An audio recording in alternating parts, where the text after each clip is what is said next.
Today we are diving into a busy week for the Danish royal family. Already tomorrow, on the 1st of October, King Frederik and Queen Mary will open the doors of Amalienborg Palace to high-ranking guests from all over Europe. This will not just be a dinner, but a historic event as part of the European political community meeting.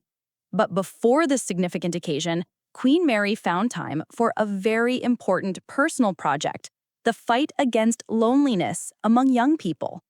In my opinion, this is exactly what shows her uniqueness as a modern queen: the ability to balance official diplomacy with a human mission, where people and their feelings always come first. Today, Queen Mary visited Esbjerg, where she had an unusually open meeting with students from a local high school. And the very first thing that caught the eye was her impeccable style.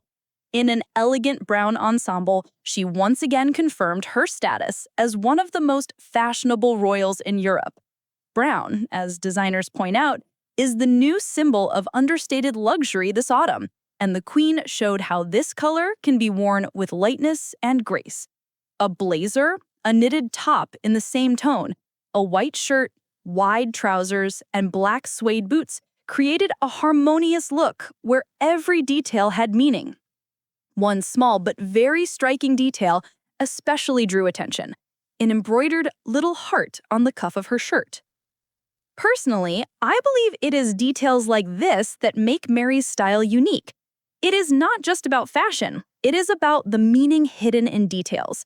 In this case, the little heart seemed to symbolize her genuine attitude toward the people she meets. It is an invisible but very real bridge between her official role and her human openness. However, Esbjerg was not waiting for the Queen for a fashion show. As the chair of the Mary Foundation, she raised a serious topic: loneliness among young people. For a monarch, such personal involvement in these conversations is a step that goes beyond traditional charity. The Queen did not limit herself to symbolic presence. She herself led the dialogue, asked questions, guided the discussion, and actively involved students in it. And here, I think, lies her main secret of popularity. Mary does not pretend to understand the problems of young people. She truly tries to hear their voices. Another moving moment came during her visit to the youth house in Esbjerg. There, the Queen received an unusual gift: a paper bouquet made by the young people themselves.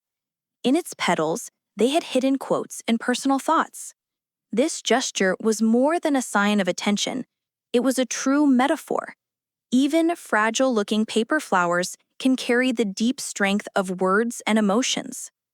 In my view, such gifts are sometimes more important than any official speeches. They are born not from protocol, but from sincerity, and this is what makes them priceless. Later, speaking at the cultural and community center called Platformen, Mary shared her personal experience. She honestly admitted that she knows the feeling of loneliness. Such confessions are rare for members of royal families, where the personal is usually separated carefully from the public.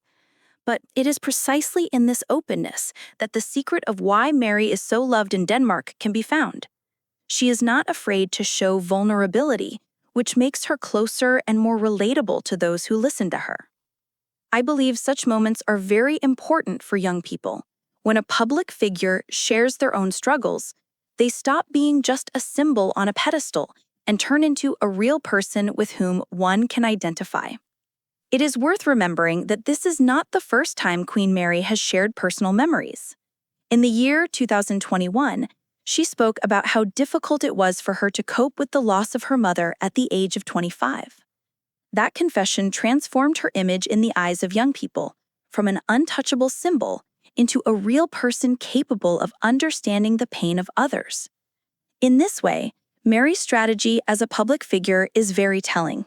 She uses personal stories as a tool for connection and support. To me, this holds a true lesson for many leaders: not to be afraid of sharing their vulnerability. For young people, this is not just the words of a queen, but the experience of a person who has lived through similar trials. Preparing for her visit to Esbjerg, Mary also emphasized the seriousness of her approach. On Monday, the Mary Foundation published a photo of her at her desk. She was working with papers, making thoughtful notes. The caption under the photo spoke about the importance of the issue of loneliness. This image, seemingly ordinary, became a strong illustration of the fact that behind official meetings, there is a great deal of preparation that we rarely see. I would say that such glimpses are especially valuable. They show that behind the smiles and beautiful outfits, there is serious work, dedication, and responsibility. While Mary was engaged in charity, Princess Benedikte was also fulfilling an important mission. On Tuesday, she presented research awards and grants in the field of dementia studies. The princess has long supported the Alzheimer's Association, and her contribution here cannot be overstated. Interestingly, Benedikte, like Mary, knows how to use fashion to highlight symbolism. For the ceremony, she appeared in an outfit perfectly suited to the transitional season, a light blazer combined with a dark brown skirt, and a scarf with pink and orange accents, which not only gave warmth, but also evoked the colors of autumn. In my opinion, this reflects the special style of the Danish royal family, reserved yet very elegant. Once again, it shows that for Danish royals, fashion is not just clothing, but a language of symbols. But let us return to the main event of the week. Tomorrow, on the 1st of October, Amalienborg Palace will become the center of European politics. King Frederick and Queen Mary will host a dinner for the leaders of the countries participating in the European Political Community meeting. This event is important not only for the image of the Danish monarchy, but also for the country as a whole. It is very likely that here, too, Mary will show her style, not only in clothing, but also in her ability to create an atmosphere of trust and openness.